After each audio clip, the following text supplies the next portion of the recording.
ఫొటోస్ని వీడియోస్ని ఎలా స్వాప్ చేయాలి, ఏ ఫోటోలైనా స్వాప్ చేసుకోవచ్చు. సో క్రోమ్ పేజీ ఓపెన్ చేసేసి ఇందులో remake.ai అని టైప్ చేస్తే అక్కడ ఫస్ట్ లింక్ ఓపెన్ అవుతానే ఇలా వస్తుందండి.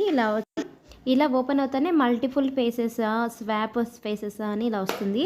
మనం ఒకటి కావాలంటే స్వాప్ ఫేస్ అని చెప్పేసి పెట్టుకోవచ్చు. సో నేను మల్టిపుల్ ఫేసెస్ని అప్లోడ్ చేసి చూపిస్తున్నాను. ఇక్కడ కృష్ణుడిది ఒకటి అమ్మ నిల్చున్న ఫోటో పెట్టాను, కృష్ణుడు యశోదాది. సో నేను ఇక్కడికి మ్యాచ్ అయ్యేటట్టుగా 2 ఫోటోలని సెలెక్షన్ చేసి స్వాప్ చేస్తున్నాను. ఇలా స్వాప్ చేసిన వెంటనే కింద వచ్చేసి ఇక్కడ స్వాప్ టు క్రెడిట్ అని ఉంటుంది, అక్కడ ప్రెస్ చేస్తానే ఇమేజెస్ సెలెక్ట్ అయిన తర్వాతనే